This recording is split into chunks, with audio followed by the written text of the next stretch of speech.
Mire que solo cambia una palabra, pero inmediatamente el cambio de lo que eso significa es algo completamente diferente. Cuando dice que Dios tiene un propósito con tu vida, inmediatamente me somete a mí a lo que Dios quiere hacer con mi vida. Solo para poner un ejemplo de eso. Y muchas de las prácticas que vamos a estudiar el día de hoy surgieron por ideas de personas, y eso es pues gravísimo, pero más grave aún, por ideas de personas que desconocían la palabra. Eso es más grave aún. O ideas que han surgido, no solo las que vamos a estudiar el día de hoy, sino las que estamos estudiando en todos estos los miércoles, ideas que han surgido mezclando ideas de hombres con pasajes bíblicos, y eso es gravísimo. A veces lo tomamos a la ligera, pareciera que no fuera tan grave, pero cuando uno entra al detalle y puede uno ver aún la dificultad que tenemos muchos de nosotros hoy en día para compartir el Evangelio a alguien que de pronto ha visto comportamientos o conductas extrañas en los cristianos, eso ya pone una barrera y eso hace aún más difícil. Decía un pastor, la mala predicación del Evangelio de estas iglesias ha vacuado a las personas del verdadero Evangelio, los ha vuelto esquivos, los ha vuelto digamos que renuentes a la verdad.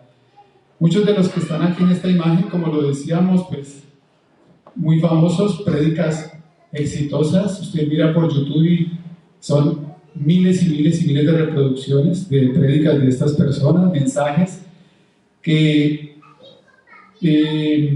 sin el filtro de la palabra pues parecieran ser muy motivadores, parecieran ser muy convincentes, pero cuando pasa el filtro de la palabra vemos que de mensaje bíblico o de mensaje de la palabra de Dios tiene muy poco. Entonces, ¿cuáles son las prácticas que vamos a estudiar? Vamos a estudiar 3 prácticas. El objetivo, digamos, el orden, para que tengamos presente en este cuadrito, vamos a mirar cuál es la práctica que vamos a utilizar, que vamos a estudiar, dónde se originó esa práctica, cuáles son las doctrinas y elementos que están implícitos en esa práctica, qué interpretación errada y daños ha causado esa práctica y cuál es la interpretación correcta, los beneficios de esa interpretación correcta y qué debemos hacer con estas prácticas y con lo que vamos a aprender el día de hoy y que por muchos ya lo hemos aprendido.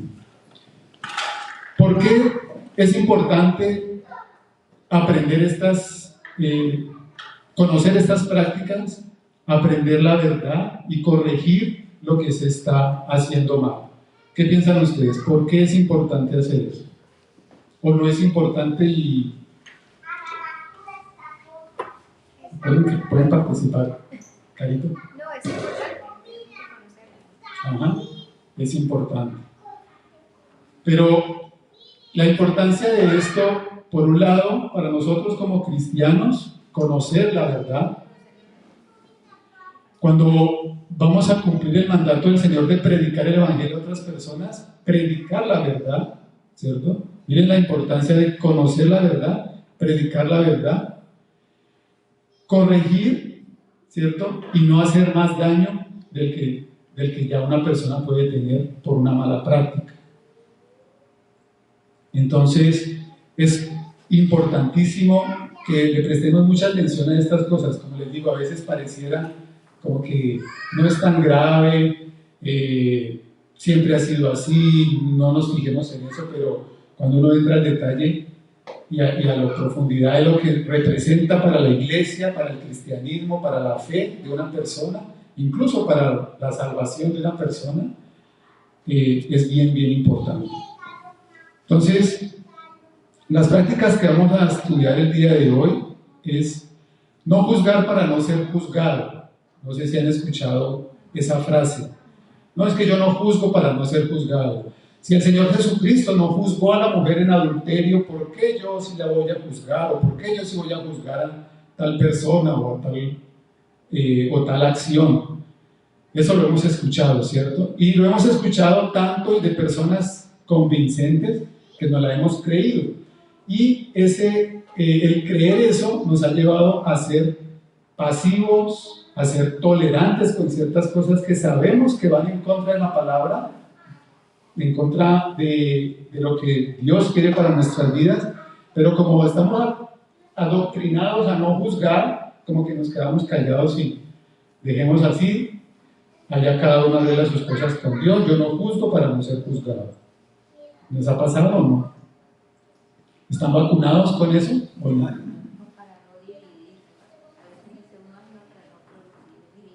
Para no producir división, exacto. Sí, muchas veces uno dice, no, para no pelear con esa persona. Porque no todas las personas reciben las cosas como... No todos lo van a recibir correctamente. Entonces eso nos lleva a mirar cuál es la forma, ¿cierto?, de poderle hacer ver a una persona cuando está equivocada. Hay que tener también una forma correcta. Esa práctica la vamos a estudiar. La práctica de la oración de fe o la oración del pecador, ¿la han escuchado? ¿Cuántos de los que estamos aquí hicimos la oración de fe? Le pregunté a mi hija cuando estábamos empezando en esto, le decía, ¿tú ya hiciste la oración de fe? En mí estaba la angustia de que ella fuera salva y por eso mi preocupación, mi amor, ¿ya hiciste la oración de fe? Y ella pues muy tranquilamente me dijo, papi, como 3 veces por si algo. Entonces como que dice uno, bueno, eso como que ya eso deja ver que hay algo que como que está mal. También la letra mata, la doctrina no importa o el conocimiento envanece. ¿Han escuchado eso? ¿Sí? Muchas veces con pastores o personas que uno entra a hablar de algunos temas y uno se profundiza en la palabra de Dios y uno entra a mirar el detalle de la palabra y le dice, no, pero no se ponga tanto a escudriñar la palabra ni a fijarse en eso porque es que, como dice la palabra, la letra mata.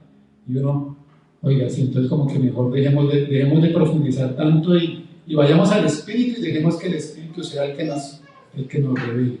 Peligrosísimo eso, ya vamos a ver por qué. Entonces, empecemos. ¿Les gusta el menú? Sí. Sí, bueno. Que el Señor nos ayude a tomar lo mejor para nosotros. En general, esta primera línea que ustedes ven allí son como los aspectos generales de estas prácticas. ¿Cuál es la práctica y cuál es el propósito de esas prácticas? En general, muchas de estas prácticas buscan una evangelización rápida, ¿cierto? Entonces, viene un pastor, termina su servicio y hace un llamado rápido al altar, dice, para que las personas hagan la oración de fe, y eso es una evangelización rápida y asegura la salvación para muchas personas. Entonces, muchas veces lo hacemos o lo hacían, lo hacíamos pensando en eso, en que la evangelización es rápida y que no se puede perder la oportunidad para que las personas sean salvas y repitan esa oración. O mejor, repitan esa oración y sean salvas. Entonces, otro de los propósitos de estas prácticas ha sido restar autoridad e importancia de las Escrituras. Muchas veces, por desconocimiento especialmente, se ha restado autoridad a la palabra de Dios y se le resta importancia. A veces, de buena fe, la persona dice, no se fije tanto en lo que dice la palabra, ni sea tan legalista como dice la palabra, le está restando importancia y le está restando autoridad. Y cuando usted le quiere decir a esa persona, no, vayamos a lo que dice la palabra, ya de una vez causa una confusión. Bueno, pero ¿es lo que dice la palabra o es para algunas cosas sí y para otras cosas no? ¿Cómo es eso? Hemos aprendido que la palabra es verdad, de Génesis a Apocalipsis, y que nosotros como cristianos nos sometemos a todo lo que dice la palabra. ¿De acuerdo? Pero vamos a mirar la forma correcta de interpretar la palabra de Dios. Como lo decíamos, en general, el origen de estas prácticas ha sido de personas, muchos de ellos con desconocimiento de la palabra, algunos de ellos John Wesley, Charles Finney, Bill Sondale y Billy Graham, quienes muchas veces siguiendo una corriente o siguiendo una filosofía, empezaron a hacer algo, les funcionó, se dieron cuenta que movía las emociones de las personas y dijeron, pues por ahí es y vamos a seguirlo haciendo. Error. También, como lo decíamos, desconocimiento y también por el hecho de interpretación alegórica y errada de las escrituras. Muchas de las prácticas que hemos visto, de hecho las frases que hemos leído, que hacen parte de las prácticas, esas frases, las encontramos en la Biblia. Y eso es lo que muchas veces nos lleva a decir, pero si está en la Biblia, pues así debe ser. Entonces, basados en una interpretación alegórica y errada de las escrituras, se empiezan a tomar prácticas sin tener en cuenta el contexto inmediato y el contexto más amplio y los elementos gramaticales de las frases y de lo que está en la escritura. Entonces, simplemente, por ejemplo, con la última práctica, la letra mata, simplemente con esa frase, decir, no se profundice tanto que eso la letra mata, sin analizar de dónde surgió esa frase, qué quiere decir la palabra, el autor original a esa frase, a quién iba dirigida, en qué contexto estaba dándose esa frase, pues definitivamente uno queda convencido de que la letra mata. Pero cuando vamos a ver el contexto, no da lugar a eso. Ya ahorita vamos a profundizar en eso. Lo más grave de estas prácticas es que atacan las principales doctrinas del cristianismo: la salvación, la regeneración, la elección, bueno, en general la doctrina de la salvación, que se compone por la doctrina de la regeneración, la elección, la justificación, la santificación, la seguridad, la redención, la santificación. O sea, muchas de estas doctrinas o de estas prácticas atacan directamente la sana doctrina, atacan directamente el Evangelio. ¿Cuáles son otros daños? Empezamos a tener fe, o las personas empiezan a tener más fe en conceptos humanos o en filosofías humanas. Se logran cambios de conducta temporal, o se llega al Evangelio buscando un cambio de conducta o un cambio de algo o corregir algo que estoy viviendo. Pero si me doy cuenta que eso no se da como yo esperaba, entonces, no, el Evangelio no es. Por poner un ejemplo, alguien que llegue al Evangelio buscando dejar un vicio. Sabemos que por los medios de gracia, el estar en el Evangelio, el estar en la iglesia, le va a permitir a la persona empezar a corregir, y el Espíritu Santo le va a ayudar a corregir ciertas cosas. Lo creemos y es así. Pero muchas veces cuando creemos o queremos que esos cambios se den, como que si ya soy salvo, si ya el Espíritu Santo está orando en esta persona, ¿por qué él sigue con cierto vicio? ¿Sí me explico? Muchas veces por el afán de querer un cambio, o la persona buscando un cambio en un comportamiento, en una conducta, hace una oración o sigue una enseñanza, pero al final, cuando eso no se da como él quería, encuentra es más rechazo, que va a decir, no, eso no es, así no funciona, eso no es así. Y en vez de hacer un evangelismo real, la persona muchas veces viene a ponerse como reacia a todo lo que tiene que ver con el evangelio.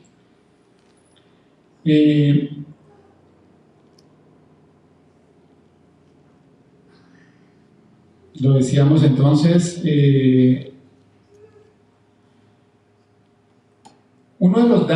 otro de los daños que presentan estas prácticas en general es que la persona queda vulnerable a cualquier clase de doctrina y a creer cualquier cosa. Si le digo a una persona, no profundice en la palabra porque la letra mata, inmediatamente le estoy creando en él una barrera de que va a decir, no, yo para qué voy a mirar, yo dejo que el Espíritu me hable. Pero esa persona queda vulnerable a lo que cualquier persona le diga o a lo que supuestamente el Espíritu le quiera revelar. Si no es basado en la palabra, pues son pensamientos de esa misma persona que están actuando en él. La interpretación correcta de los beneficios, en general, cuando hay una interpretación correcta de la palabra, lo que logramos es que exista una verdadera fe en la palabra de Dios y en el poder del Espíritu Santo. Y ahí es donde debe estar nuestra fe. ¿Y qué hacer en caso de cada uno de estas prácticas? En general, ¿qué debemos hacer? Estudiar la palabra de Dios, aplicando una interpretación gramático-histórico-literal. ¿Qué quiere decir eso? Analizar la gramática, tener en cuenta de que la Biblia que tenemos ha sido expuesta a diferentes traducciones y que en traducciones hay que tener en cuenta las palabras que significaban en el original, tener en cuenta el contexto histórico, tanto el contexto inmediato como el contexto general de la Escritura. Por poner un ejemplo, si el Señor Jesucristo está en la barca hablándole a los apóstoles, eso es un contexto inmediato. Pero ¿qué representa esa acción o eso que Él hace en ese momento dentro de todo el estudio de la Escritura? Ese es el contexto más amplio que también debemos entender y estudiar. Esto no es con el propósito de desanimarnos para estudiar, porque alguien diría, no, pero ¿con qué tiempo? Con tantas cosas que hay que hacer. Al contrario, el ver esto y el examinar de dónde, gracias a Dios, hemos salido y ver cuántas personas familiares de nosotros, amigos, personas cercanas, están aún en prácticas equivocadas, eso nos motiva, por el amor del Señor, a compartirles la verdad y ayudarles a salir del error. Amén. Y ese es el principal propósito. No es para envanecernos de decir, no, pues ya conozco la verdad, ya me siento mejor, me siento protegido, estoy bien, sino para poder tener compasión y amor por aquellas personas que aún están en el error y con mansedumbre, con la guianza del Espíritu Santo, poder llevar a estas personas a la verdad. Amén. Vamos con la primera. No juzgar para no ser juzgado. Si ustedes pueden mirar sus Biblias, Mateo 7, 1, 5.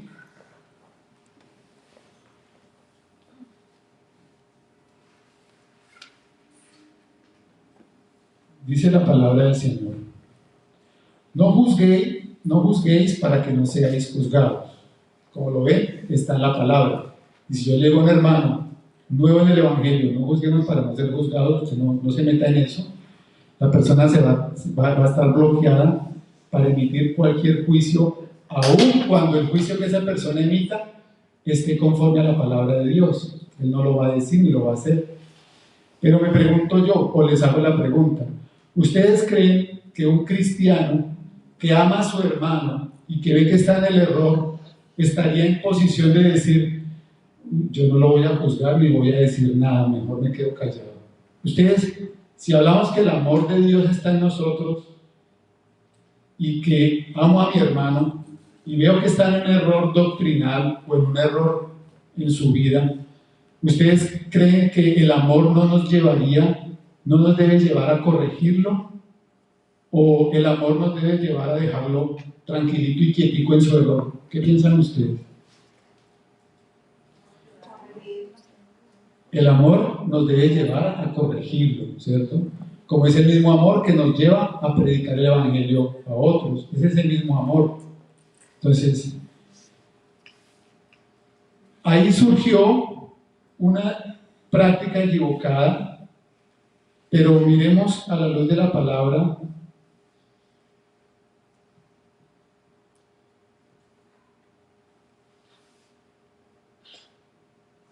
¿Qué es lo correcto? Decíamos que un principal elemento que ataca esta doctrina es el amor de Dios y los mandamientos de Dios. ¿Por qué? Porque si yo no juzgo con buen juicio a mi hermano y lo hago ver en su error, con amor, con mansedumbre, estoy desobedeciendo un mandamiento de Dios. No estoy amando a mi hermano. ¿Sí me explico? Si veo que mi hermano tiene problemas de pronto con, no sé, algo que no se note mucho, la pornografía, y no le hago ver a mi hermano ese error, automático, o sea, me estoy haciendo culpable de un pecado. Estoy desobedeciendo un mandamiento de Dios. Dígame. Pero para mí es como tú estás diciendo, es hacerle ver su error con amor, ¿no? Pero la palabra juzgar para mí es como más decirle, usted está mal, eso no está bien, sino es con amor que se le hace ver a una persona y que está en el error. Porque la palabra juzgar es más como juzgarte por lo que estás haciendo y como que más herirlo, por decir algo. La palabra juzgar tiene esas dos connotaciones, ¿cierto? Por un lado, cuando tú decides algo, hacer algo, cuando tú dices, vamos a poner un ejemplo, ves la señal de tránsito a 50 kilómetros por hora y tú vas a 80 kilómetros por hora, tú haces un juicio. Ese es un juicio de valor de decir, estoy desobedeciendo una señal, estoy poniendo en riesgo mi vida, estoy poniendo en riesgo la vida de otros, estoy haciendo mal. Eso es un juicio. Esa es una connotación que tiene la palabra juzgar. Tú haces un juicio de valor, tú haces un juicio entre lo que está bien y lo que está mal. Lo mismo cuando ves a un hermano en un error, o ves una actividad, o ves una práctica de alguien, tú haces un juicio. Me explico. Si vemos nosotros tendemos, digámoslo así, erradamente a juzgar al homosexual, ¿sí? Cuando decimos que el homosexualismo está mal, estamos haciendo un juicio, estamos juzgando que está mal. Ahora, cuando decimos a la persona, usted está mal y está en pecado mortal y se va a ir al infierno y todo eso, y no lo hago de una buena manera, ahí estoy emitiendo no solo un juicio mal hecho, no solo estoy juzgando a la persona mal, sino que la estoy condenando. Entonces me estoy yendo más allá. Entonces, es importante tener la connotación de la palabra, y de hecho cuando la vemos en la Biblia, debemos entender esos dos elementos, que es hacer un juicio de valor entre lo bueno y lo malo, y casi que todo el tiempo como cristianos estamos haciendo ese juicio, estamos juzgando. Si se me viene un mal pensamiento a la cabeza, inmediatamente el Espíritu Santo me ayuda y hago un juicio. Estoy juzgando eso que se me vino a la cabeza y estoy diciendo eso está mal. Si hay otra cosa que está haciendo bien, o algo que estoy haciendo bien, un juicio, juzgo la actividad o juzgo lo que estoy haciendo correctamente.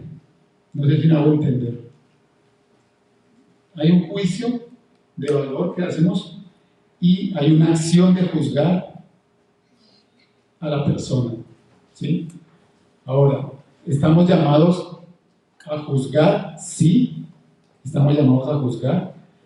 ¿Estamos llamados a hacer juicios de valor? Sí, con base en la palabra. ¿Y estamos llamados a condenar a una persona? No, no podemos condenar a una persona. ¿De acuerdo? Ahora, ¿cómo hago yo ese juicio y cómo le hago ver a esa persona lo que está mal? Eso ya es diferente. Entonces, interpretaciones cerradas, no somos quien para juzgar, ya hemos hablado de eso, pero miremos qué dice la palabra, para ayudarnos a...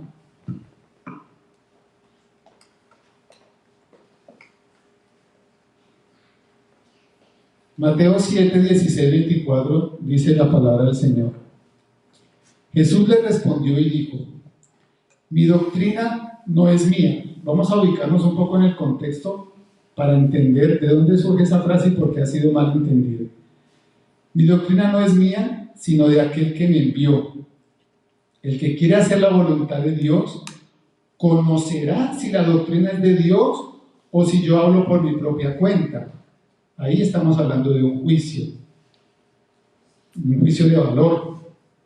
El que quiera hacer la voluntad de Dios conocerá si la doctrina es de Dios o si yo hablo por mi propia cuenta.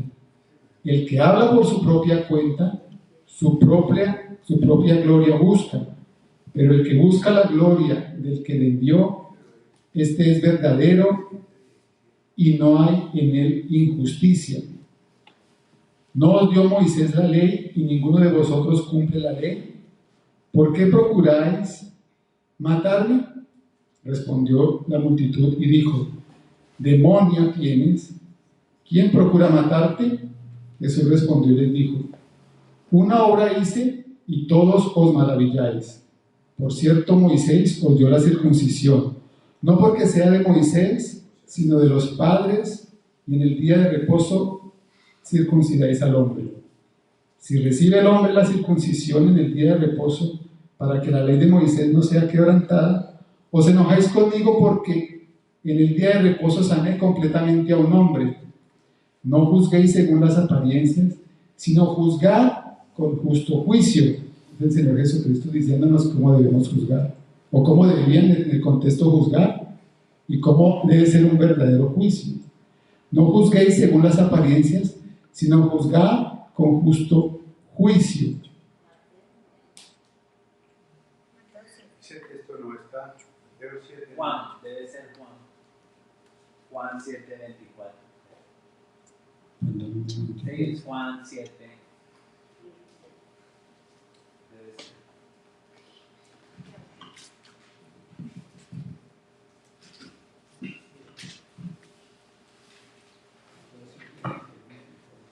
Juan. Sí, Juan. Sí, es Juan 7. Juan 7. 7:24 desde el 16. 17 al 24, lo mismo, pero no es Mateo. Pero Juan. Cierto. Sí, es lo mismo. Juan. Juan. Sí, es Juan. Juan. Perdón, Juan 7, 20, desde el 16 al 24. perdón, sí.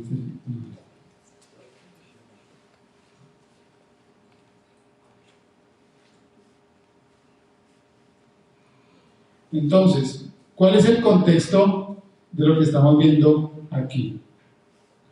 El Señor Jesucristo de alguna manera estaba siendo juzgado, ¿cierto?, por los escribas. Lo estaban tratando de que su doctrina era equivocada, y Él hace su presentación de un juicio correcto, ¿sí? Y les dice que juzguemos o que juzguen. De hecho, el contexto más amplio es, y el mensaje que siempre transmitía el Señor Jesucristo era que lo que Él hablaba, ya los escribas y fariseos deberían saberlo y saber que era verdad, porque si eran conocedores de la palabra, debían saber que los profetas habían hablado de Él. Y ese siempre fue como la contradicción que tenían los escribas y los fariseos con el Señor Jesucristo, en el que no lo veían como el Mesías y lo querían, al contrario, matar. Pero el Señor Jesucristo nos llama a juzgar con justo juicio. ¿Y dónde está nuestro justo juicio? En lo que pensamos, en lo que aprendimos en el colegio, en lo que aprendimos en los libros seculares. ¿Dónde está nuestro justo juicio? ¿Por qué podemos decir que algo está bien o que algo está mal? Una pregunta así como si alguien me quiere ayudar. La palabra. Es por medio de la palabra que podemos decir que algo está bien o que algo está mal. ¿Por qué sabemos que el homosexualismo está mal? Porque la palabra lo condena, la palabra emite un juicio diciendo que está mal. ¿Por qué el aborto está mal? Porque la palabra lo condena. ¿Por qué la fornicación? ¿Por qué el adulterio está mal? Porque la palabra nos lo presenta como algo malo. Entonces, el justo juicio siempre debe tener el filtro de la palabra de Dios. Entonces, si yo no conozco la palabra, pues voy a emitir juicios de cualquier manera, llamando bueno a lo que es malo y llamando malo a lo que es bueno. ¿Sí me explico?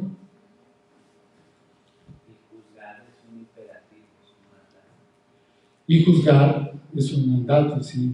Entonces, un pastor decía, cristiano que no juzgue, pues es como que no es cristiano, porque entonces cualquier cosa va a creer, cualquier cosa, se va a dejar llevar por cualquier cosa, y lo que le digan que está bien, va a estar bien, y lo que le digan que está mal, va a estar mal, dependiendo de cualquier factor. Pero la verdad, ¿dónde está?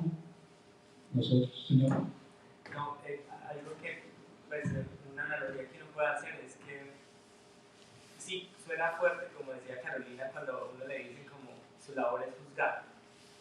Uno, porque no somos jueces, en el sentido de la concepción que tenemos del juez es una persona que está enfundada con la autoridad. Entonces, cuando uno hace la comparación entre nosotros como cristianos, pues podemos entender que Dios es el que hace todo el contexto de ley que está en la palabra de Dios y nos enviste a nosotros como jueces, pero jueces conforme a la palabra de Dios. Entonces ya nuestro juicio no es lo que yo pienso, o sea, yo no estoy diciendo algo que yo creo o que considero, o usted es muy malo porque hace esas cosas y yo soy bueno, no. El contexto lo trae la palabra de Dios. Es como nosotros no pudiéramos vivir en armonía si no tuviéramos jueces. Si no hubieran los estrados donde están los jueces, ¿quién haría hacer que la ley se aplique? Todo el mundo conocería la ley en los libros, pero no la aplicaría. Entonces se necesita ser juez, haber un juez que pueda hacer que la letra escrita de la ley se vuelva un hecho. O si no, pues así es como lo entiendo uno, para no decir voy a juzgar a todo el mundo. No, voy a hacer que la ley de Dios sea conocida a otros. Gracias, hermano Féseri. Tocó un tema muy importante que es el de la autoridad. Si yo no tengo autoridad para juzgar algo que está mal, por poner un ejemplo, la fornicación o las borracheras, que son consideradas pecado según la palabra o algo, ¿cierto? Pero si yo soy de los que me la pego, ¿cierto? Pues no tengo autoridad. Entonces no estoy haciendo un juicio justo, ¿cierto? Entonces, dice la palabra del Señor, no sé si lo tengo acá, creo que es este.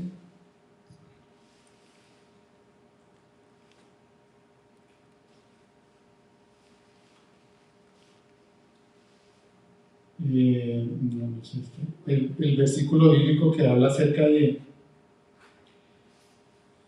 que cómo vamos a quitar las tiendas. La viga del ojo ajeno. Mateo. ¿Quién me la lleva a buscar, por favor? Mateo 7:5. Mateo 7:5, ¿qué dice? Hipócrita, saca primero la viga de tu ojo y entonces verás con claridad para sacar la astilla del ojo de tu hermano. Entonces, no habla de no hacer nada, no habla de no hacerlo, sino de qué es lo que debe hacer. Primero corríjase usted para poder ayudar a su hermano a corregir lo que está mal. Ahí viene el tema de autoridad con justo juicio. ¿Qué debemos hacer entonces? Según lo que dice la palabra, segunda de Mateo 2, 14, 26. Perdón, segunda de Timoteo 2, 14, 26.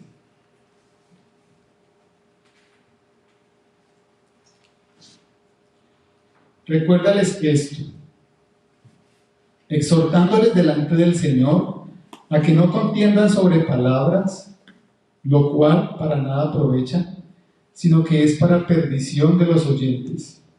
Procura con diligencia presentarte a Dios aprobado, como obrero que no tiene de qué avergonzarse, que usa bien la palabra de verdad, mas evita profanas y vanas palabrerías que conducirán más y más a la impiedad, y su palabra carcomerá como gangrena, de los cuales son Himeneo y Fileto, que se desviaron de la verdad y diciendo que la resurrección ya se efectuó, y trastornan la verdad de algunos.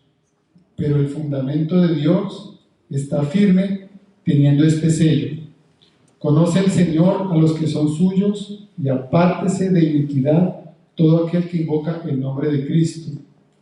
Pero en una casa grande no solamente hay utensilios de oro y de plata, sino también de madera y de barro, y unos son para usos honrosos y otros para usos viles. Así que si alguno se limpia de estas cosas, será instrumento para honra, santificado, útil al Señor y dispuesto para toda buena obra.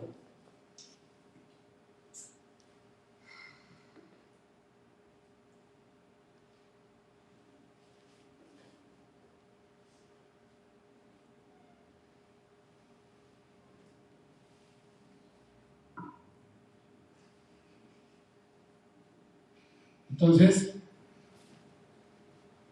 si debemos juzgar, si debemos juzgar, mire que debemos que primero presentarnos a Dios aprobados, como que no tenemos de qué avergonzarnos, que usa bien la palabra de verdad, que es la que nos permite hacer el justo juicio, evitar profanas y vanas palabrerías porque conducirán más y más a la impiedad, porque muchas veces entramos a discutir filosofía de hombres contra las enseñanzas de Dios y pues muchas veces nos llevan a esas palabrerías y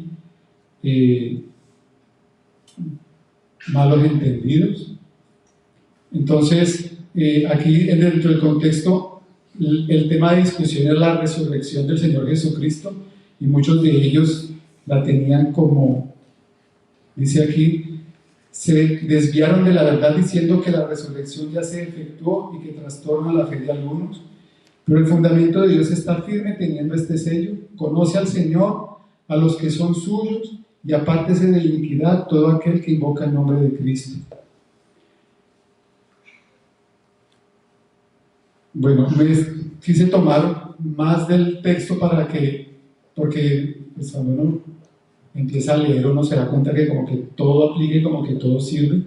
Huye también de las pasiones juveniles y sigue la justicia, la fe, el amor y la paz, con los que de corazón limpio invocan al Señor, pero desecha las cuestiones necias e insensatas, sabiendo que engendran contiendas, porque el siervo del Señor no debe ser contencioso, sino amable para con todos, apto para enseñar, sufrido, que con mansedumbre corrija a los que se oponen, por si quizás Dios les conceda que se arrepientan para conocer la verdad y escapen del lazo del diablo en que están cautivos a voluntad de él.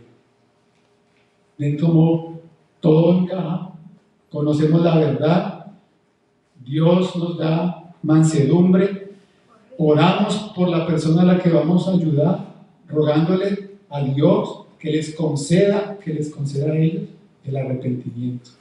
Amén. Siguiente práctica: la oración de fe, oración del pecador y el llamado al altar. ¿Dónde se originó esta práctica? Bueno, principalmente se originó en el año 1820 por un pastor, Charles Finney. Se puede buscar un poco la historia de este pastor y era una persona que parecía que carecía de conocimiento de la palabra, ponía en cuestión muchas cosas de la palabra porque interpretaba algunos pasajes bíblicos alegóricamente y defendía su interpretación alegórica. Entonces, pues es lo mismo que pasa con otras iglesias como la Iglesia Católica, que defienden mucho la interpretación alegórica en el sentido de que el Espíritu le puede a usted revelar cualquier cosa. Entonces, imagínense si eso es así. Entonces aquí cada uno puede interpretar lo que quiera y todo aplica porque es el Espíritu el que está revelando. No, el Espíritu nos revela y nos conduce a la verdad y de ahí no nos salimos. Y el Espíritu Santo no se sale de la palabra. ¿Sí me explico? Entonces, ¿qué es interpretación alegórica? ¿Alguien sabe qué es interpretación alegórica? ¿O alegoría? ¿O qué piensan que es? La interpretación alegórica, por poner un ejemplo, se basa más en ¿cómo decirlo? Sí. Por ejemplo, el pasaje bíblico de la historia de David, en el que el rey David David, antes de ser rey, toma las 5 piedras para matar al Goliat, y hemos escuchado interpretaciones alegóricas en el que un pastor dice, la primera piedra representa, no sé, la fe, la segunda piedra representa la fuerza, la tercera piedra. Entonces, de un pasaje bíblico como este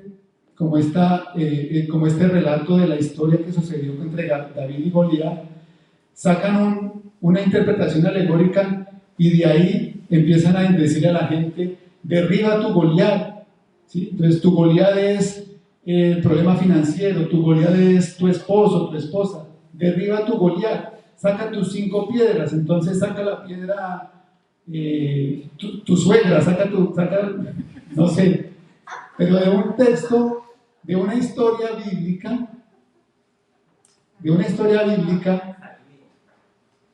empiezan a sacar interpretaciones alegóricas, sí, acudiendo a la creatividad para decir cualquier cosa.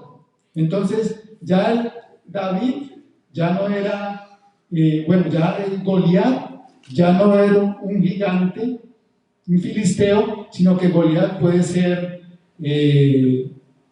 un problema financiero, un problema, la hipoteca, el trabajo, cualquier cosa. Entonces derribemos al Goliat y hablémonos de las 5 piedras, cuando el verdadero propósito de ese mensaje bíblico es mostrar la dependencia de David y la fe de David para enfrentar a Goliat. Nada que ver con las piedras, nada que ver con el gigante, y mucho menos, porque los personajes de la Biblia, si ustedes se han dado cuenta, se reducen porque ellos resaltan la gloria de Dios. ¿Sí me explico? Siempre que veamos una historia bíblica como la de David y Goliat, David no vino a decir, no, es que yo fui más sabio, yo fui más, sino que en ese relato nos permite resaltar la gloria y el poder de Dios.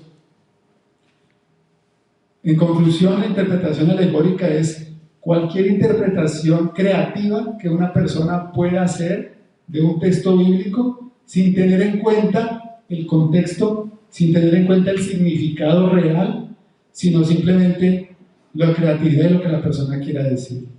Y lamentablemente de eso hay mucho en la iglesia, ¿sí? Como los 7 derramamientos. Los 7 derramamientos, hablamos de, aquí también lo estudiamos una vez, el que eres tibio o eres caliente, como eres tibio te vomitaré. Si recuerdan ese pasaje bíblico también que lo estudiamos acá, alegóricamente. Entonces una persona que no está como muy fuerte en el evangelio, es que usted es de los tibios, y nos salimos del contexto de por qué ese mensaje y por qué la palabra, el Señor utilizó esa explicación de tibio o caliente. Eso es un poco para explicar lo que es la interpretación alegórica. Entonces, esta oración de fe surgió, aparte de la creatividad de la persona, de este señor o de estos señores, también vemos en Romanos 10:9 un pasaje mal interpretado que condujo a esta doctrina. Romanos 10:9 dice la palabra del Señor, que si confiesas con tu boca a Jesús por Señor y crees en tu corazón que Dios le resucitó de entre los muertos, serás salvo. ¿Amén? ¿Creemos que eso es verdad? Sí, eso es verdad. Que sí, nosotros debemos confesar al Señor Jesucristo. Pero, ¿a qué se refiere este pasaje o cuál era el contexto en el que se estaba dando que llevó o representaba a las personas que si confesaban al Señor iban a ser salvos? En el contexto en el que se está hablando este pasaje cualquier persona que confesara a Jesús como Señor por encima de César, ¿cierto? Eso hablando de la relación entre el que lo confesara con la ley civil y el que confesara que Jesús es el Señor y que resucitó entre los muertos con la ley, con la teocracia que se vivía, con la ley para el pueblo de Israel. Esa persona tenía dos enemigos: el que confesara al Señor como su Salvador, como su Señor, y que confesara que resucitó entre los muertos. Tenía dos enemigos: por un lado los israelitas y por otro lado la ley de Roma, ¿sí? Porque no podían confesar a otro que no fuera César como Señor, como Rey. A eso se refería, a que el mensaje que el apóstol Pablo estaba enviando era que no se preocuparan si iban a morir por confesar al Señor Jesucristo como su Salvador, como su Señor, porque igual iban a ser salvos, iban a tener la vida eterna. Ellos estaban dando la vida. Para ellos sí representaba que si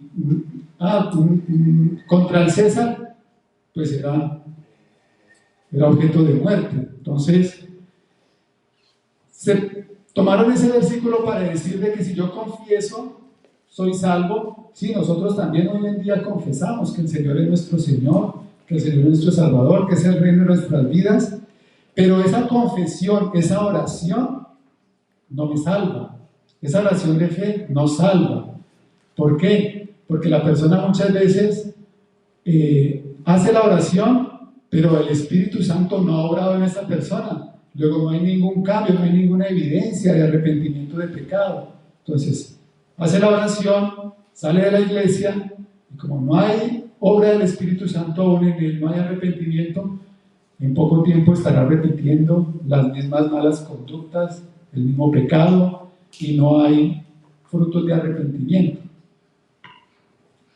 Entonces, ahí surgió la doctrina y cuánto daño ha causado. Ahora, dentro ya un poco en la forma, el hecho de llamar a una persona implica, hay mucho psicológico ahí también dentro de ese acto. Entonces muchas personas se sienten como que temerosas. Entonces, como yo no pasé, entonces yo no soy salvo.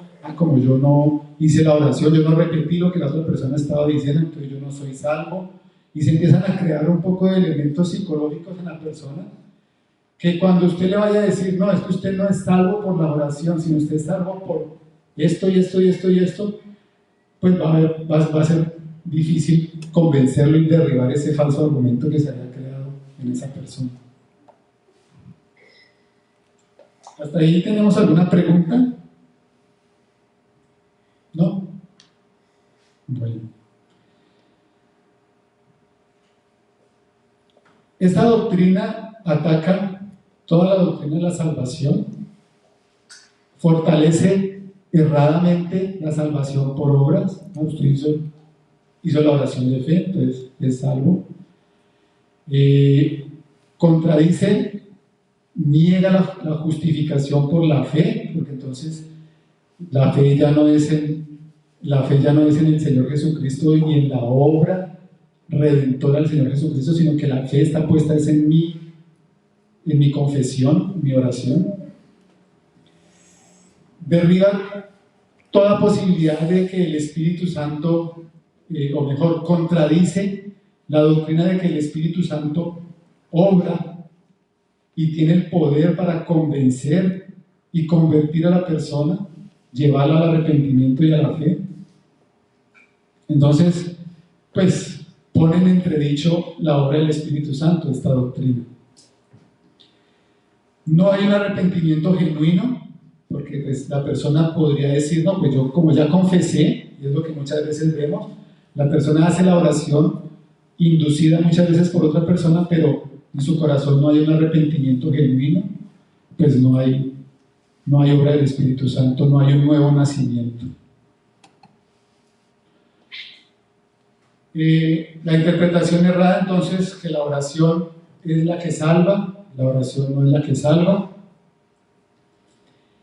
Y como lo veíamos, pues hay una presión que ejerce pues, elementos ahí psicológicos que contradicen lo que verdaderamente el Espíritu Santo puede hacer en la persona.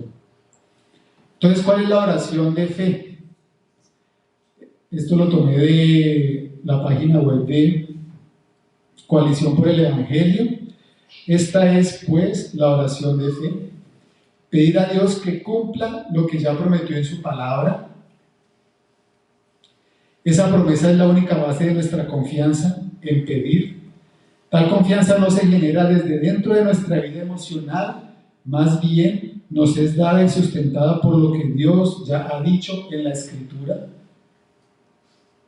Si eres salvo no fue porque dijiste una oración, sino porque Dios te concedió verle como tu sustituto en la cruz, llevando la ira que estaba sobre nosotros, y por tanto te arrepentiste de tus pecados y has puesto tus ojos en la obra consumada de Cristo. Esto es por la pura gracia de Dios. ¿Sí alcanzan a leer ahí? Está muy pequeñito.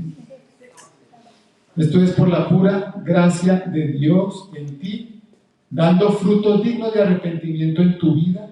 La verdad es presentada a la mente, la cual mueve el corazón y por ende mueve la voluntad.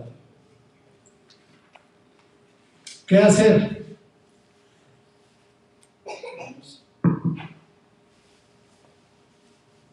Lucas 23, 39, 43. Uno de los criminales allí colgados, bueno, esto para decirles que muchas veces, o en la Biblia vemos historias de personas que no oraron y que fueron salvas. El mejor ejemplo lo vamos a ver acá, donde uno de los criminales allí colgados empezó a insultarlo. ¿Recuerdan cuando están los tres, el Señor Jesucristo con los dos criminales, y le dice: ¿no eres tú el Cristo? Sálvate a ti mismo y a nosotros. Pero el criminal lo reprendió, la otra persona. Ni siquiera temor de Dios tienes, aunque sufres la misma condena. En nuestro caso el castigo es justo, pues sufrimos lo que merecen nuestros delitos. Este, en cambio, no ha hecho nada malo. Luego dijo: Jesús, acuérdate de mí cuando vengas en tu reino. Esa fue la oración que hizo esta persona. Esa fue su confesión. Y el Señor Jesucristo: te aseguro que hoy estarás conmigo en el paraíso. Le contestó. ¿Ve? Este no dijo, no repitió todo lo que ni el Señor Jesucristo le dijo: repite conmigo.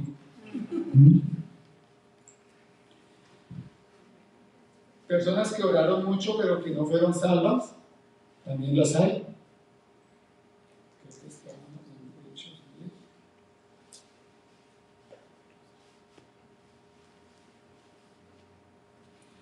Bueno, este es otro ejemplo de los que oraron. Entonces Pedro, abriendo su boca, dijo: por verdad hallo que Dios no hace acepción de personas, sino que de cualquiera nación que le teme y obra justicia se agrada. Envió palabra a Dios a los hijos de Israel, anunciando la paz por Jesucristo. Este es el Señor de todos. Vosotros sabéis lo que fue divulgado por toda Judea, comenzando desde Galilea, después del bautismo que Juan predicó. Cuanto a Jesús de Nazaret, como le ungió Dios de Espíritu Santo y de potencia, el cual anduvo haciendo bienes y sanando a todos los oprimidos del diablo, porque Dios era con él. Y nosotros somos testigos de todas las cosas que hizo en la tierra de Judea y en Jerusalén, al cual mataron colgándole en un madero. A este levantó Dios al tercer día e hizo que apareciese manifiesto, no a todo el pueblo, sino a los testigos que Dios antes había ordenado, es a saber, a nosotros, que comimos y bebimos con él después que resucitó de los muertos, y nos mandó que predicásemos al pueblo y testificásemos que Él es el que Dios ha puesto por juez de vivos y muertos. A este dan testimonio todos los profetas de que todos los que en Él creyeren recibirán perdón de pecados por su nombre. No por oración. Todos los profetas, era la predicación del apóstol Pedro, de que todos los profetas de que todos los que en él creyeren recibirán perdón de pecados por su nombre. Estando aún hablando Pedro estas palabras, el Espíritu Santo cayó sobre todos los que oían el sermón. Y se espantaron los fieles que eran de la circuncisión, que habían venido con Pedro, de que también sobre los gentiles se derramase el don del Espíritu Santo. Porque los oían que hablaban en lenguas y que magnificaban a Dios. Entonces respondió Pedro: ¿puede alguno impedir el agua para que no sean bautizados estos que han recibido el Espíritu Santo también como nosotros? Les mandó bautizar en el nombre del Señor Jesús. Entonces le rogaron que se quedasen por algunos días. Miren que aquí hubo una manifestación del Espíritu Santo en la vida de estas personas, y estas personas, por lo menos en el relato, no hicieron una repetición de una oración. Ni siquiera fueron llamados a un altar, sino que ellos mismos se compungieron de corazón y le preguntaron a Pedro: ¿qué haremos? Sí, no estaban siguiendo el ritual que normalmente se sigue hoy en día.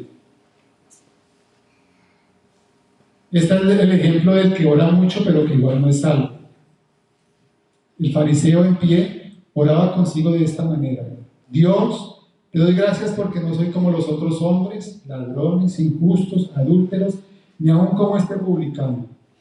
Ayuno 2 veces a la semana, doy diezmos de todo lo que poseo. Mas el publicano, estando lejos, no quería ni aún alzar los ojos al cielo, sino que hería su pecho diciendo: Dios, sé propicio a mí, pecador. Os digo que éste descendió a su casa justificado antes que el otro, porque cualquiera que se ensalza será humillado, y el que se humilla será ensalzado. Esta persona oraba por las razones equivocadas, se enorgullecía de lo que hacía, de sus obras, pero vemos al final que no fue justificado. ¿Qué debemos hacer? Entonces, predicar la palabra, predicar el arrepentimiento, ser conscientes y someter nuestras vidas al señorío del Señor Jesucristo y al poder del Evangelio por medio del Espíritu Santo. Es ahí donde debe estar nuestra fe de la salvación. Porque siguen llamándome Señor y no hacen lo que digo. Otro pasaje de la Biblia. Entonces, le llamamos Señor, y erradamente confesamos como Señor, pero no hay obra de arrepentimiento, no hacemos lo que el Señor dice, nuestras oraciones no son verdad. No todo el que me dice Señor, Señor entrará en el reino de los cielos, Mateo 7:21. Muchos me dirán en aquel día: Señor, Señor, en tu nombre hicimos, en tu nombre esto, pero no serán tenidos por justos. Bueno, por último, nuestra última práctica, y quizás, como lo decíamos, todas son peligrosísimas, todas hacen mucho daño, pero quizás esta es la más peligrosa de todas. La letra mata. ¿De dónde surgió esta doctrina? Miramos en 2 Corintios 3:6. Dice: el cual también nos hizo suficientes como ministros de un nuevo pacto, no de la letra, sino del Espíritu, porque la letra mata, pero el Espíritu da vida. Si uno se queda hasta ahí, uno hasta da la razón, uno dice: sí, dejémonos guiar por el Espíritu, no profundicemos en la palabra, que el Espíritu nos va a conducir. Pero si no alimentamos el Espíritu con la palabra, seguramente el Espíritu nos va a conducir a cosas erradas. Pero debemos analizar cuáles son los elementos que atacan esta práctica, cuáles son los elementos doctrinales que ataca esta práctica. Primero, el conocimiento de Dios. Cuando hablamos del conocimiento de Dios, pues estamos atacando pues la principal doctrina del Evangelio, que es conocer al Señor Jesucristo, conocer a Dios. Ponemos en duda la fe, porque ya nuestra fe no va a ser conforme a la palabra y al conocimiento de la palabra. Ya nuestra fe no va a estar, nuestra fe ya no va a ser con un conocimiento claro de la palabra, sino que nuestra fe es en cualquier cosa, sobre cualquier cosa. Le podemos empezar a tener más fe a la agüita.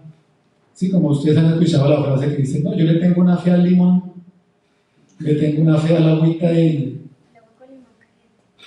le tengo una fe a la guapanela con limón, y esa es la fe de la persona, porque hasta ahí le llegó. Pero nuestra fe no es como la agüita de limón, nuestra fe está en la palabra, y si no la conocemos, porque la letra mata, pues entonces nos volveremos, como dice la palabra, fluctuantes que van de doctrina en doctrina y para donde nos lleve el viento. Entonces se pone en discusión, o esta práctica ataca la libertad cristiana. La libertad cristiana, que está basada en ¿qué? La libertad de la culpa del pecado, la libertad de la ira condenatoria de Dios, la maldición de la ley moral. Voy a leerles un pasaje de la Confesión de Fe de Westminster, en el capítulo 20 dice: de la libertad cristiana y de la libertad de conciencia, que es el principal ataque de esta práctica. La libertad que Cristo ha comprado para los creyentes que están bajo el Evangelio consiste en su libertad de la culpa de pecado, la ira condenatoria de Dios y la maldición de la ley moral, y en ser librados de este presente siglo malo, de la servidumbre de Satanás y del dominio del pecado, del mal de las aflicciones, del aguijón de la muerte, de la victoria del sepulcro y de la condenación eterna. Ya está poniendo, esta práctica pone en duda todo esto. Igualmente consisten en su libre acceso a Dios y en rendirle obediencia, no por temor servil, sino con un amor filial y con una mente dispuesta, todo lo cual fue común también a los creyentes que estaban bajo la ley. Si bien en el Nuevo Testamento la libertad de los cristianos se ensancha mucho más por su libertad del yugo de la ley ceremonial a que estaba sujeta la iglesia judaica, y tiene ahora mayor confianza para acercarse al trono de la gracia y mayores comunicaciones del libre Espíritu de Dios que las que los creyentes bajo la ley normalmente tuvieron. Ya, solo Dios es el Señor de la conciencia y la ha dejado libre de los mandamientos y doctrinas de hombres que sean en alguna forma contrarios a su palabra o estén al margen de ella en asuntos de fe o de culto. En otras palabras, no sé, pues los que son colombianos escucharon, en inglés, en Colombia hubo por un tiempo una iglesia muy famosa que se llamaba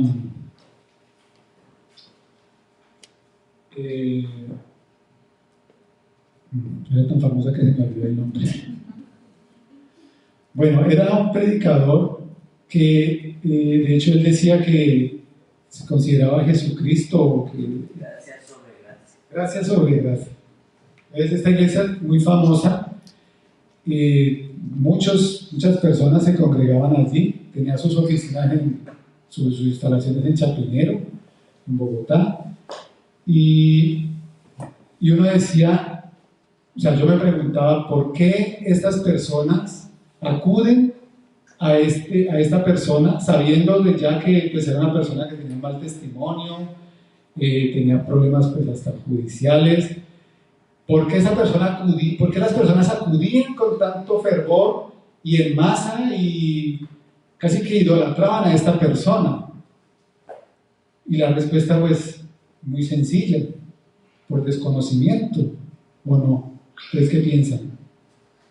Es por desconocimiento de la palabra. Si viene una persona hoy en día aquí a Longuelo, Santuber, y nos trae otro evangelio y vamos corriendo detrás de él porque hace señas y milagros y Todas estas cosas, si desconocemos lo que dice la palabra, pues vamos a ir, pues muchos, no digo todos, pero no queremos que eso suceda, ¿no? De ir corriendo tras falsas doctrinas y falsos evangelios. Entonces, lo bueno de todo esto es que estas doctrinas no son nuevas, o sea, estas prácticas no son nuevas. Si bien se han como reencauchado, son prácticas que desde el principio se han venido infiltrando en la iglesia y en la sana doctrina y han engañado a muchos. De hecho, Orígenes, quien murió en el siglo III, era famoso por sus alegorías de la Biblia. Él era de las personas que cogía un versículo y lo que se le ocurriera creativamente lo hablaba. Y de este pasaje bíblico de la letra que acabamos de leer, él interpretaba que la letra era el texto, mientras que el espíritu se refería a la interpretación espiritual. Entonces, él decía, la letra es lo que usted lee, lo que usted es capaz de leer, y el espíritu es lo que usted piensa que eso significa para usted. Y con base en eso, pues, usted puede actuar. Entonces, de hecho, se me viene a la mente ahorita que antes de venirnos en el año 2011, muchos pastores empezaron a entrar en escándalos de abusos sexuales con las personas de la iglesia, pastores cristianos, entre comillas, abusaban sexualmente de las personas y les preguntaban, porque ya cuando ellas como que recapacitaban y ya habían sido abusadas, pero ¿qué los llevaba a eso? Y yo, sorpresa, que el pastor les mostraba versículos bíblicos de sometimiento y de una serie de cosas sacadas de contexto, y pues las personas cedían. ¿Por qué? Por desconocimiento.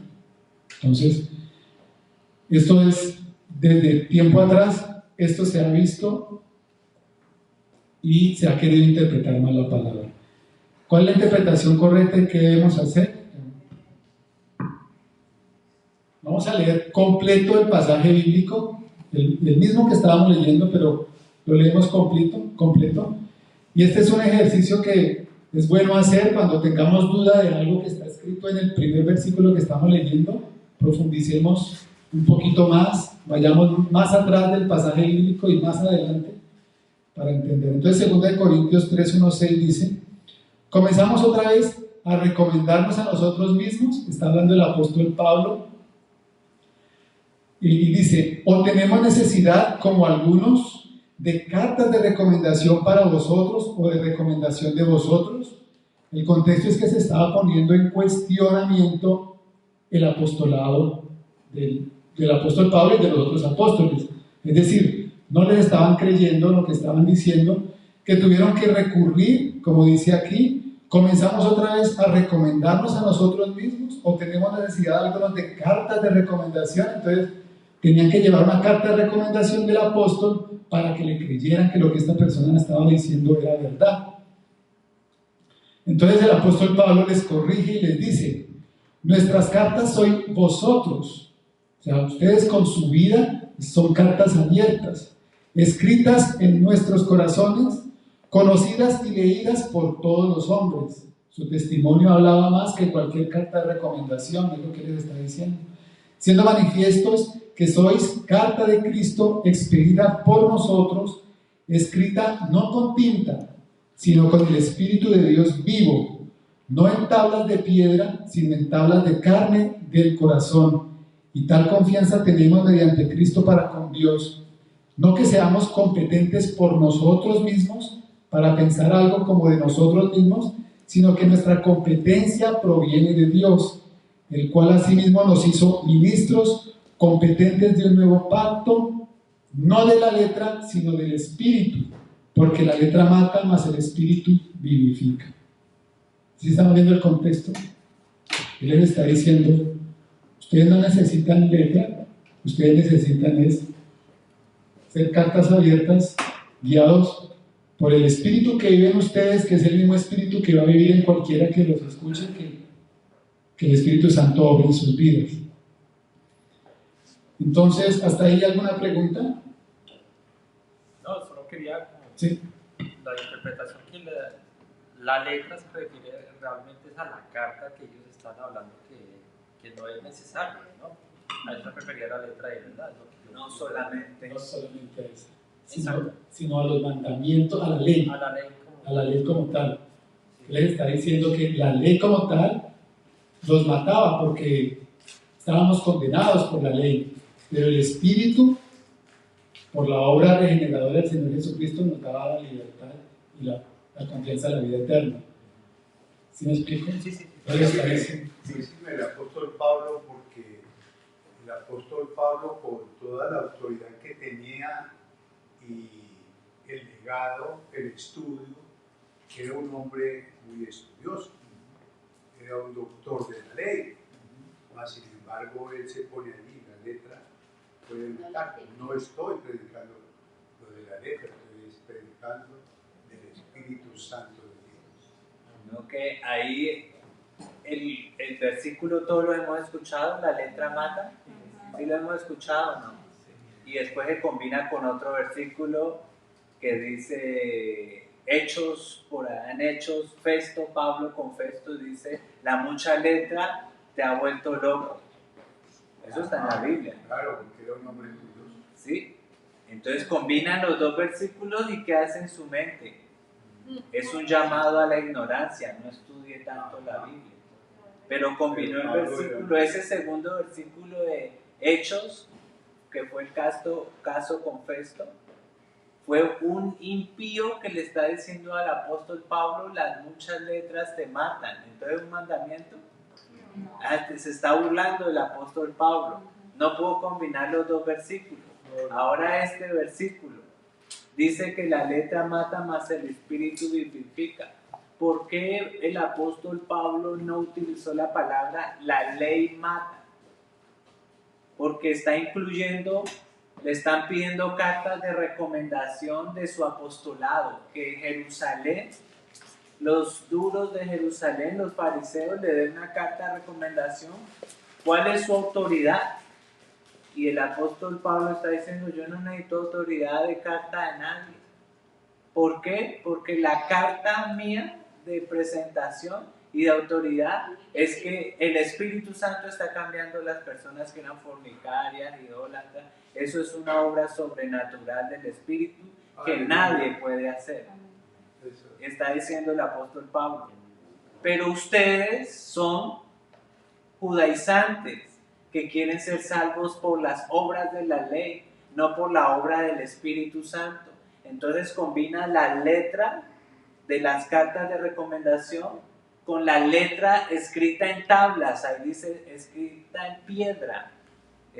¿Cuál fueron la letra escrita en piedra? Los 10 mandamientos. Los judíos querían seguir los 10 mandamientos para ser salvos y cambiar sus vidas.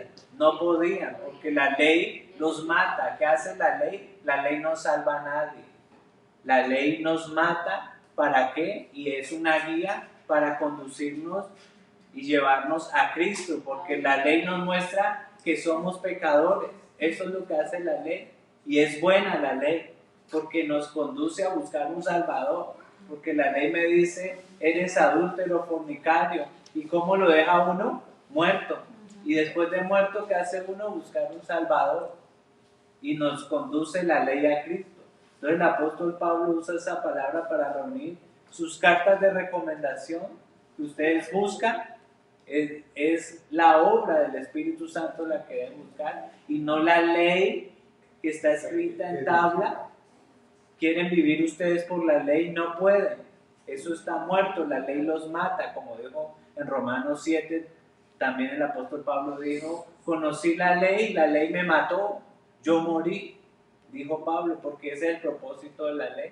Entonces cuando dice la letra mata, está diciendo cualquiera que quiera seguir y cambiar su vida, ir al cielo por sus obras, no va a poder, porque el mandamiento te va a matar.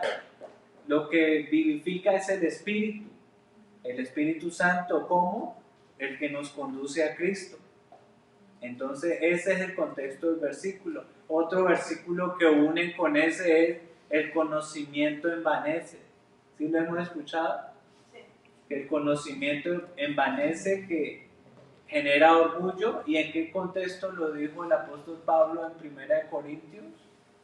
Se lo dijo fue a unas personas cristianos que habían salido del judaísmo, que querían comer carne, pero habían otros cristianos que sabían mucho ya.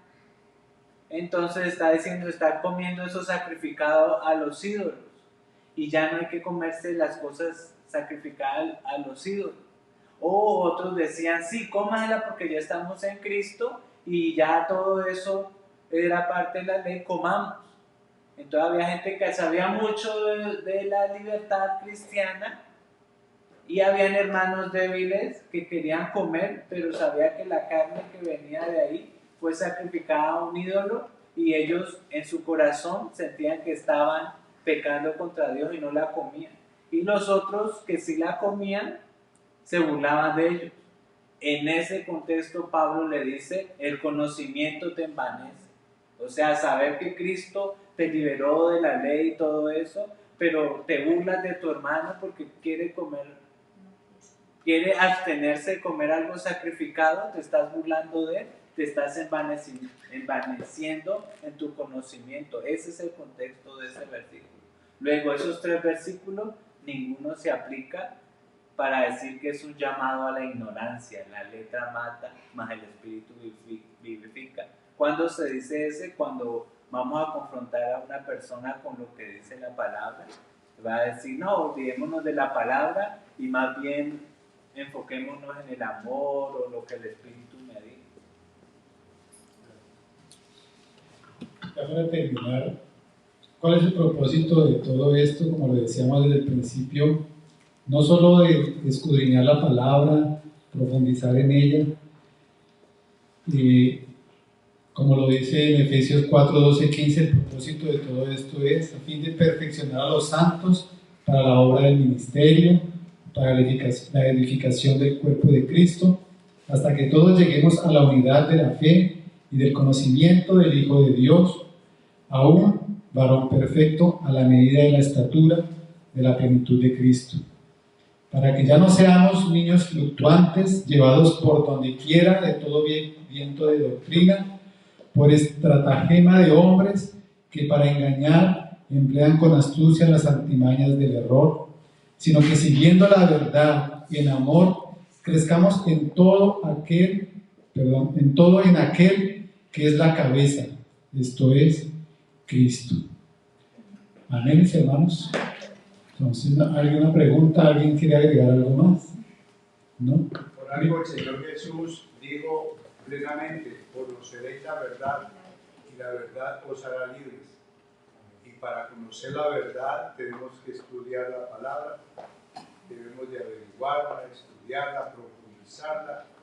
¿Qué son los evangelios de Jesucristo? Todos los 66 libros que tienen nos llevan a un conocimiento pleno del Señor Jesús. Amén. Bueno, entonces oremos para terminar, mis hermanos. Bueno, Padre eterno, Padre santo, gracias, Señor, por tu palabra. Gracias, Señor, por este tiempo, Señor, y por todo lo que hemos podido estudiar en ella, Señor. Te rogamos, Padre, que esta palabra siga edificando nuestras vidas, Señor, y que podamos ponerla por obra, especialmente, Señor, cuando estemos compartiendo la verdad, Señor. Porque sabemos, Padre, que solo tú, Señor, y tu Espíritu Santo pueden guiarnos a toda verdad, Señor. Te damos gracias, Padre de la gloria, en el nombre de nuestro Señor Jesucristo. Amén. Amén.